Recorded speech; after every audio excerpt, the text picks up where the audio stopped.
Moby Dick by Herman Melville. Chapter 32. Cetology.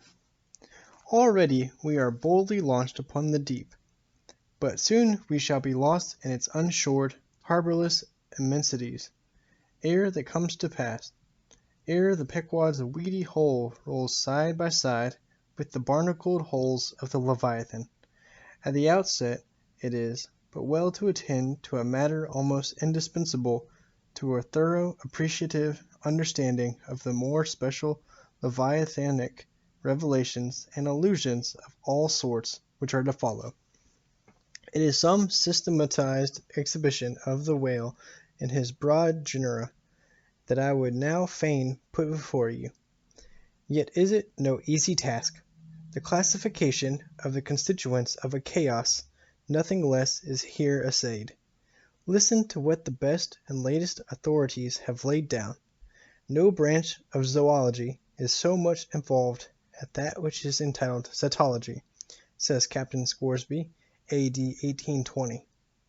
It is not my intention, were it in my power, to enter into the inquiry as to the true method of dividing the Cetacea into groups and families.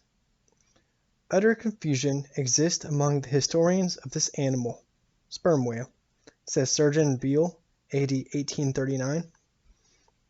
Unfitness to pursue our research in the unfathomable waters, impenetrable veil covering our knowledge of that Cetacea, a field strewn with thorns. All these incomplete indications but serve to torture us naturalists. Thus speak of the whale, the great Cuvier, and John Hunter, and Lesson, those lights of zoology and anatomy. Nevertheless, though of real knowledge there be little, yet of books there are a plenty, and so in some small degree, with cetology, or the science of whales. Many are the men, small and great, old and new, landsmen and seamen, who have at large or in little written of the whale. Run over a few. The authors of the Bible, Aristotle, Pliny, Aldrovandi, Sir Thomas Browne, Gesner, Ray, Linnaeus, Rondoletius, Willoughby, Green, Artedi, Sibbald, Brisson, Martin, Lesepede, Bonneterre, Desmarest, Baron Cuvier, Frederick Cuvier, John Hunter, Owen, Scoresby, Beale, Bennett, J. Ross Browne, the author of Miriam Coffin, Olmsted, and the Reverend T. Cheever. But to what ultimate generalizing purpose all these have written, the above cited extracts will show. Of the names in this list of whale authors, only those following Owen ever saw living whales, and but one of them was a real professional harpooner and whaleman. I mean Captain Scoresby. On the separate subject of the Greenland or right whale, he is the best existing authority. But Scoresby knew nothing, and says nothing, of the great sperm whale, compared with which the Greenland whale is almost unworthy mentioning.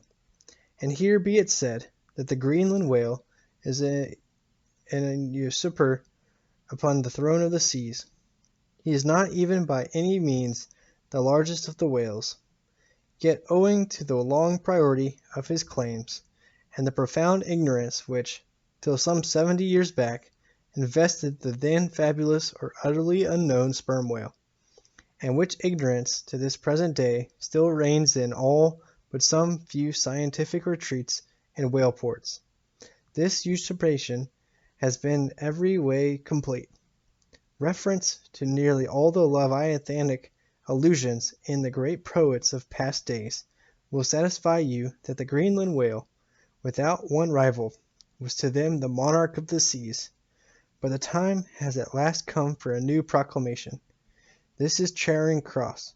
Hear ye, good people all, the Greenland whale is deposed. The great sperm whale now reigneth. There are only two books in being which at all pretend to put the living sperm whale before you, and at the same time, in the remotest degree, succeed in the attempt. Those books are Beale's and Bennett's, both in their time surgeons to English South Sea whale ships, and both exact and reliable men.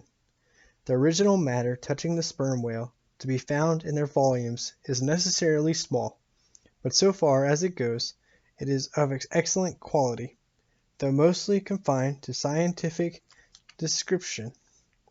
As yet, however, the sperm whale, scientific or poetic, lives not complete in any literature. Far above all other hunted whales, his is an unwritten life. Now the various species of whales need some sort of popular comprehensive classification, if only an easy outline, one for the present, hereafter to be filled in all its departments by subsequent laborers.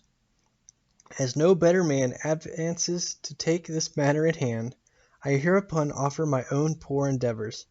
I promise nothing complete, because any human being supposed to be complete must for that very reason infallibly be faulty. I shall not pretend to a minute anatomical description of the various species, or in this last place at least, to much of any description. My object here is simply to project the draft of a systematization of Cetology. I am the architect, not the builder. But it is a ponderous task. No ordinary letter sorter in the post office is equal to it. To grope down into the bottom of the sea after them, to have one's hands among the unspeakable foundations, ribs, and very pelvis of the world, this is a fearful thing.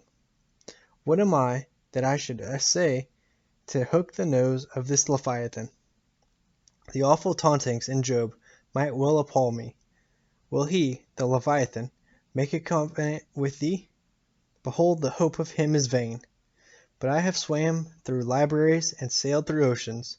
I have had to do with whales with these visible hands. I am in earnest, and I will try. There are some preliminaries to settle.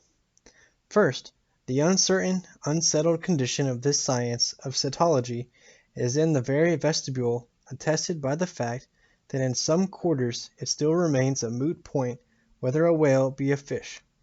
In his System of Nature, A.D. 1776, Linnaeus declares, I hereby separate the whales from the fish, but of my own knowledge I know that down to the year 1850, sharks and shad, alewives and herring, against Linnaeus's express edict, were still found dividing the possession of the same seas with the Leviathan. The grounds upon which Linnaeus would fain have banished the whales from the waters, he states as follows: on account of their warm bacullar heart, their lungs, their immovable eyelids, their hollow ears, pinum and trantum, finimum, mammis, lactantum. And finally, ex lege naturae jure meritoque.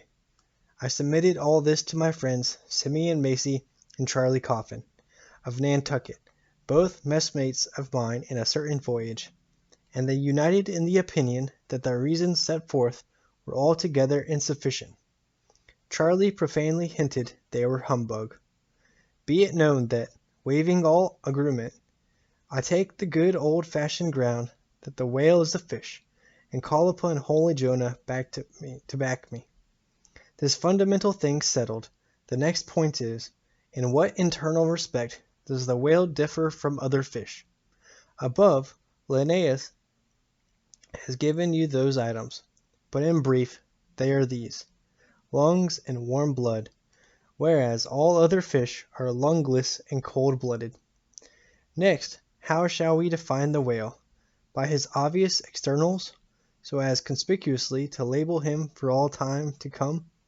To be short, then, a whale is a spouting fish with a horizontal tail. There you have him. However contracted, that definition is the result of expanded meditation. A walrus spouts much like a whale, but the walrus is not a fish, because he is amphibious. But the last term of the definition is still more cogent, as coupled with the first.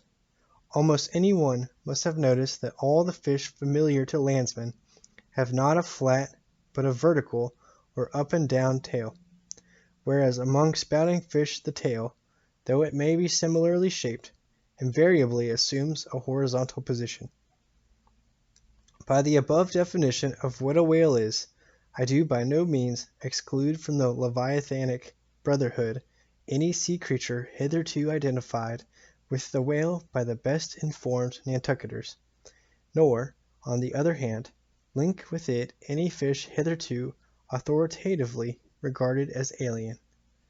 Hence, all the smaller spouting and horizontal-tailed fish must be included in this ground plan of Cetology. Now then, come the grand divisions of the entire whale host. First, according to magnitude, I divide the whales into 3 primary books, subdivisable into chapters, and these shall comprehend them all, both small and large. 1. The folio whale. 2. The octavo whale. 3. The duodecimo whale. As the type of folio, I present the sperm whale, of the octavo, the grampus, of the duodecimo, the porpoise. Folios. Among these I here include the following chapters: 1. The sperm whale. 2. The right whale. 3. The Finnback whale. 4. The humpbacked whale. 5. The razorback whale. 6. The sulfur bottom whale. Book 1. Folio. Chapter 1. Sperm whale. This whale, among the English of old vaguely known as the trumpeter whale, and the physeter whale, and the anvil-headed whale, is the present cachalot of the French, and the potfish of the Germans, and the macrocephalus of the Longwords. He is, without doubt, the largest inhabitant of the globe, the most formidable of all whales to encounter, the most majestic in aspect, and lastly, by far the most valuable in commerce, he being the only creature from which that valuable substance, Spermaceti, is obtained. All his peculiarities will, in many other places, be enlarged upon. It is chiefly with his name that I now have to do. Philologically considered, it is absurd. Some centuries ago, when the sperm whale was almost wholly unknown in his own proper individuality, and when his oil was only accidentally obtained from the stranded fish, in those days Spermaceti, it would seem, was popularly supposed to be derived from a creature identical with the one then known in England as the Greenland or right whale. It was the idea also that this same Spermaceti was that quickening humor of the Greenland whale which the first syllable of the word literally expresses. In those times also Spermaceti was exceedingly scarce, not being used for light, but only as an ointment and medicament. It was only to be had from the druggist as you nowadays buy an ounce of rhubarb. When, as I opine, in the course of time, the true nature of Spermaceti became known, its original name was still retained by the dealers, no doubt to enhance its value by a notion so strangely significant of its scarcity, and so the appellation must at last have come to be bestowed upon the whale from which this Spermaceti was really derived. Book 1, Folio, Chapter 2, Right Whale. In one respect this is the most venerable of the Leviathans, being the one first regularly hunted by man. It yields the article commonly known as whalebone or baleen, and the oil specially known as whale oil, an inferior article in commerce. Among the fishermen he is indiscriminately designated by all the following titles: the whale, the Greenland whale, the black whale, the great whale, the true whale, the right whale. There is a deal of obscurity concerning the identity of the species thus multitudinously baptized. What then is the whale, which I include in the second species of my folios? It is the great Mysticetus of the English naturalist, the Greenland whale of the English whalemen, the Baleine ordinaire of the French whalemen, the Groenland wallfish of the Swedes. It is the whale which for more than 2 centuries past has been hunted by the Dutch and English in the Arctic seas. It is the whale which the American fishermen have long pursued in the Indian Ocean, on the Brazil banks, on the northwest coast, and various other parts of the world, designated by them right whale cruising grounds. Some pretend to see a difference between the Greenland whale of the English and the right whale of the Americans, but they precisely agree in all their grand features, nor has there yet been presented a single determinate fact upon which to ground a radical distinction. It is by endless subdivisions, based upon the most inconclusive differences, that some departments of natural history become so repellingly intricate. The right whale will be elsewhere treated of at some length, with reference to elucidating the sperm whale. Book 1, Folio, Chapter 3, Finnback. Under this head I reckon a monster which, by the various names of Finnback, Tall Spout, and Long John, has been seen almost in every sea, and is commonly the whale whose distant jet is so often described by passengers crossing the Atlantic, in the New York packet tracks. In the length he attains, and in his baleen, the Finnback resembles the right whale, but is of a less portly girth, and a lighter color, approaching to olive.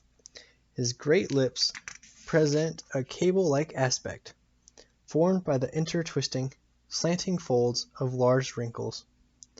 His grand distinguishing feature, the fin, from which he derives his name, is often a conspicuous object. This fin is some 3 or 4 feet long, growing vertically from the hinder part of the back, of an angular shape, and with a very sharp pointed end. Even if not the slightest other part of the creature be visible, this isolated fin will, at times, be seen plainly projecting from the surface. When the sea is moderately calm, and slightly marked with spherical ripples, and this gnomon-like fin stands up and casts shadows upon the wrinkled surface, it may well be supposed that the watery circle surrounding it somewhat resembles a dial, with its dial and wavy hour lines graved on it. On that Ahaz dial the shadow often goes back. The Finnback is not gregarious. He seems a whale-hater, as some men are man-haters. Very shy, always going solitary, unexpectedly rising to the surface in the remotest and most sullen waters, his straight and single lofty jet rising like a tall misanthropic spear upon a barren plain. Gifted with such wondrous power and velocity in swimming as to defy all present pursuit from man, this Leviathan seems the banished and unconquerable Cain of his race, bearing for his mark that style upon his back. From having the baleen in his mouth, the Finnback is sometimes included with the right whale among the 3 theoretic species denominated whalebone whales, that is, whales with baleen. Of these so-called whalebone whales, there would seem to be several varieties, most of which, however, are little known.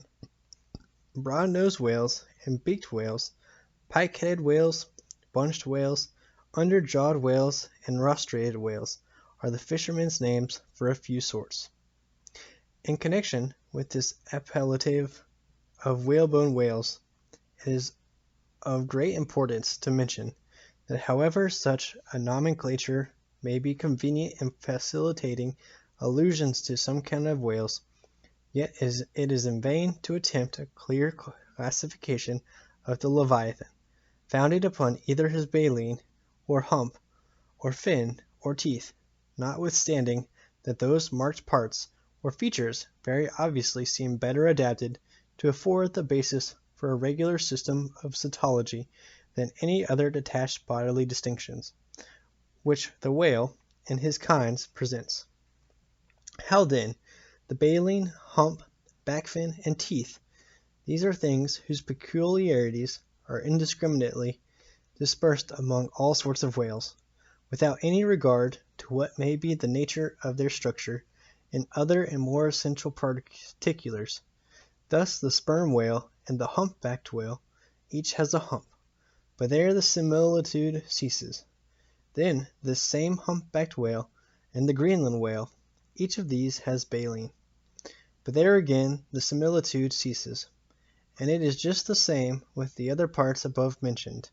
In various sorts of whales they form such irregular combinations, or in the case of any one of them detached, such an irregular isolation, as utterly to defy all general methodization formed upon such a basis. On this rock every one of the whale naturalists has split. But it may possibly be conceived that in the internal parts of the whale, in his anatomy, there at least we shall be able to hit the right classification. Nay, what thing, for example, is there in the Greenland whale's anatomy more striking than his baleen? Yet we have seen that by his baleen it is impossible correctly to classify the Greenland whale. And if you descend into the bowels of the various Leviathans, why there you will not find distinctions a 50th part as available to the systematizer as those external ones already enumerated. What then remains? Nothing but to take hold of the whales bodily in their entire liberal volume, and boldly sort them that way. And this is the bibliographical system here adopted. And it is the only one that can possibly succeed, for it alone is practicable. To proceed. Book 1, Folio, Chapter 4, Humpback. This whale is often seen on the northern American coast. He has been frequently captured there, and towed into harbor. He has a great pack on him like a peddler, or you might call him the elephant and castle whale. At any rate, the popular name for him does not sufficiently distinguish him, since the sperm whale also has a hump, though a smaller one. His oil is not very valuable. He has baleen. He is the most gamesome and light-hearted of all the whales, making more gay foam in white water generally than any other of them. Book 1, Folio, Chapter 5, Razorback. Of this whale little is known but his name. I have seen him at a distance off Cape Horn. Of a retiring nature, he eludes both hunters and philosophers. Though no coward, he has never yet shown any part of him but his back, which rises in a long sharp ridge. Let him go. I know little more of him, nor does anybody else. Book 1, Folio, Chapter 6, Sulfur Bottom.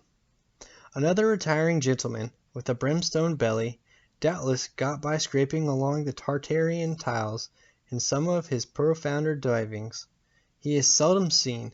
At least I have never seen him except in the remoter southern seas, and then always at too great a distance to study his countenance.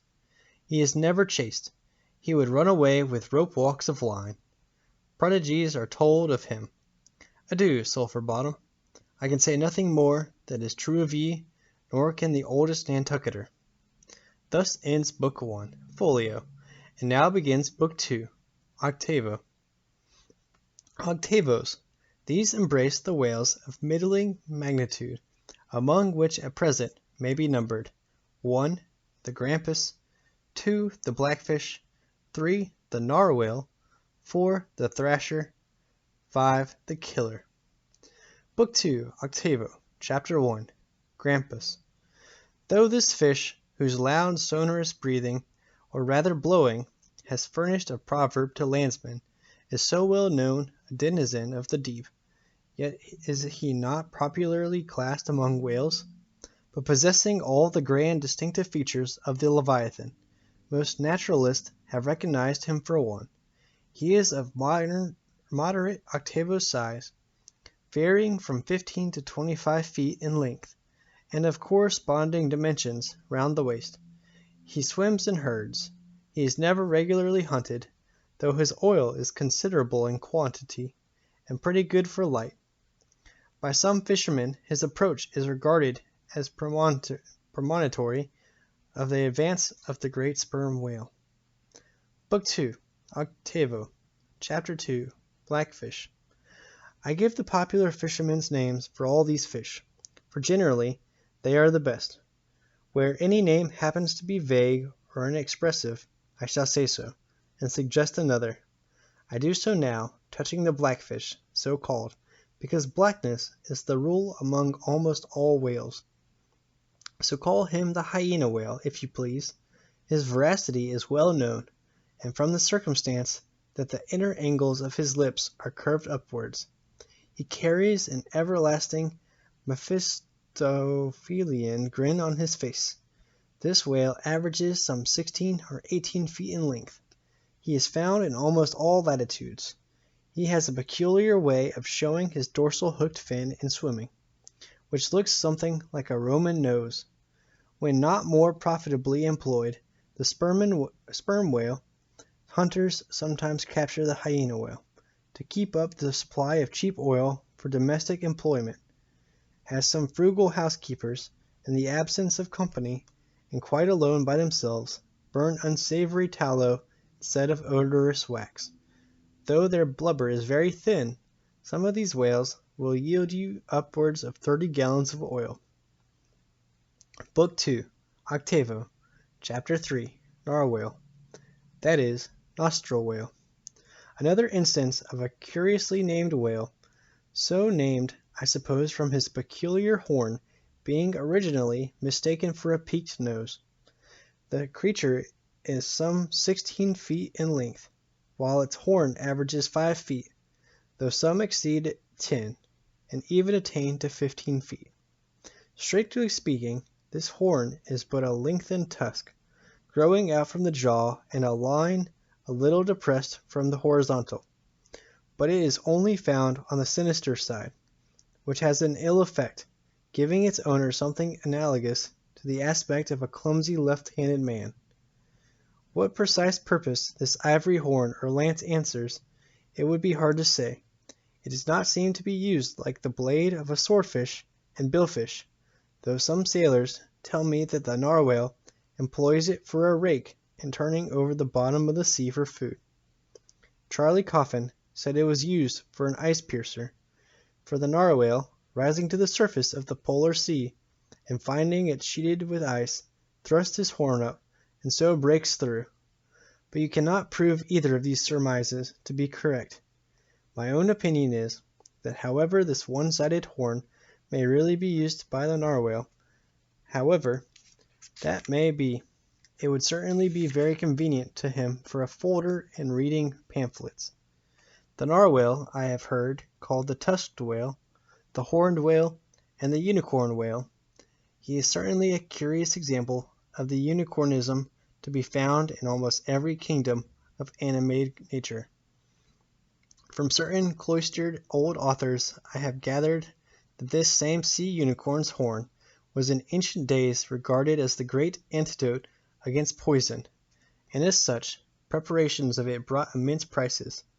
It was also distilled to a volatile salt for fainting ladies, the same way that the horns of the male deer are manufactured into hartshorn. Originally, it was in itself accounted an object of great curiosity. Black letter tells me that Sir Martin Frobisher, on his return from that voyage, when Queen Bess did gallantly wave her jewelled hand to him from a window of Greenwich Palace, as his bold ship sailed down the Thames, when Sir Martin returned from that voyage, saith Black letter, on bended knee he presented to her Highness a prodigious long horn of the narwhal, which for a long period after hung in the castle at Windsor. An Irish author avers that the Earl of Leicester, on bended knees, did likewise present to her Highness another horn, pertaining to a land beast of the unicorn nature. The narwhal has a very picturesque leopard-like hook, being of a milk-white ground color, dotted with round and oblong spots of black. His oil is very superior, clear and fine, but there is little of it, and he is seldom hunted. He is mostly found in the circumpolar seas. Book 2, Octavo, Chapter 4, Killer. Of this whale little is precisely known to the Nantucketer, and nothing at all to the professed naturalist. From what I have seen of him at a distance, I should say that he was about the bigness of a grampus. He is very savage, a sort of Fiji fish. He sometimes takes the great folio whales by the lip, and hangs there like a leech till the mighty brute is worried to death. The killer is never hunted. I never heard what sort of oil he has. Exception might be taken to the name bestowed upon this whale, on the ground of its indistinctness, for we are all killers, on land and on sea, Bonapartes and sharks included. Book 2, Octavo, Chapter 5, Thrasher. This gentleman is famous for his tail, which he uses for a ferule in thrashing his foes. He mounts the folio whale's back, and as he swims, he works his passage by flogging him, as some schoolmasters get along in the world by a similar process. Still less is known of the thrasher than of the killer.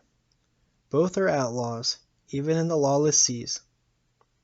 This ends Book 2, Octavo, and begins Book 3, Duodecimo. Duodecimos. These include the smaller whales. 1. The Huza porpoise. 2. The Algorian porpoise. 3. The Amelamouth porpoise.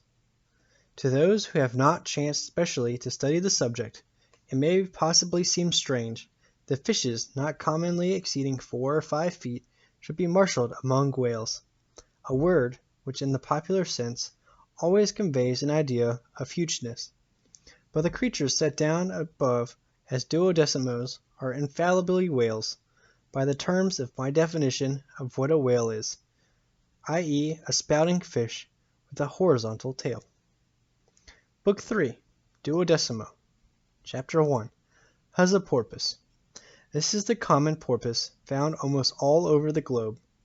The name is of my own bestiole, for there are more than one sort of porpoises, and something must be done to distinguish them.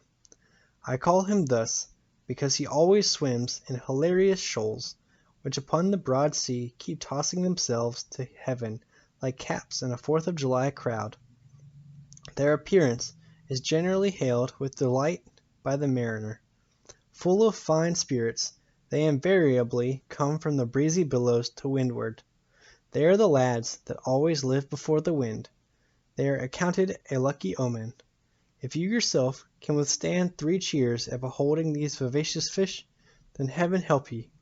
The spirit of godly gamesomeness is not in ye. A well-fed, plump Huza porpoise will yield you 1 good gallon of good oil, but the fine and delicate fluid extracted from his jaws is exceedingly valuable. It is in request among jewelers and watchmakers. Sailors put it on their hones. Porpoise meat is good eating, you know. It may never have occurred to you that a porpoise spouts. Indeed, his spout is so small that it is not very readily discernible. But the next time you have a chance, watch him, and you will then see the great sperm whale himself in miniature. Book 3, Duodecimo, Chapter 2, Algorian Porpoise. A pirate, very savage. He is only found, I think, in the Pacific. He is somewhat larger than the Huza porpoise, but much of the same general make. Provoke him, and he will buckle to a shark. I have lowered for him many times, but never yet saw him captured. Book 3, Duodecimo, Chapter 3, Mealy-mouthed Porpoise. The largest kind of porpoise, and only found in the Pacific, so far as it is known. The only English name by which he has hitherto been designated is that of the fishers, right whale porpoise, from the circumstance that he is chiefly found in the vicinity of that folio. In shape he differs in some degree from the Huza porpoise, being of a less rotund and jolly girth. Indeed, he is of quite a neat and gentlemanlike figure. He has no fins on his back. Most other porpoises have. He has a lovely tail, and sentimental Indian eyes of a hazel hue. But his mealy mouth spoils all. Though his entire back, down to his side fins, is of a deep sable, yet a boundary line, distinct as the mark in a ship's hull, called the Bright Waist. That line streaks him from stem to stern, with two separate colors, black above and white below. The white comprises part of his head and the whole of his mouth, which makes him look as if he had just escaped from a felonious visit to a meal bag. A most mean and mealy aspect. His oil is much like that of the common porpoise. Beyond the duodecimo, this system does not proceed, inasmuch as the porpoise is the smallest of the whales. Above you have all the leviathans of note, but there are a rabble of uncertain, fugitive, half-fabulous whales, which as an American whaleman I know by reputation, but not personally. I shall enumerate them by their forecastle appellations, for possibly such a list may be valuable to future investigators, who may complete what I have here but begun.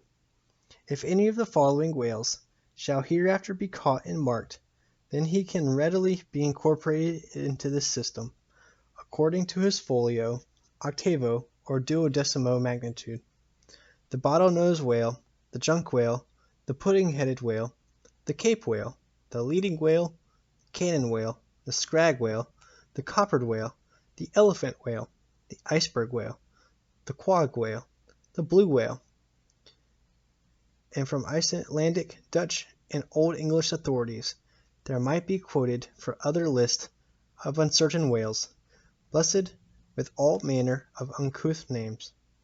But I admit them as altogether obsolete, and can hardly help suspecting them for mere sounds, full of leviathanism, but signifying nothing. Finally, it was stated at the outset that this system would not be here, and at once perfected. You cannot but plainly see that I have kept my word, but I now leave my cetological system standing thus unfinished, even as the great cathedral of Cologne was left, with the crane still standing upon the top of the uncompleted tower. For small erections may be finished by their first architects, grand ones, true ones, ever leave the copestone to posterity. The Lord keep me from ever completing anything. This whole book is but a draft, nay, but the draft of a draft. O time, strength, cash, and patience!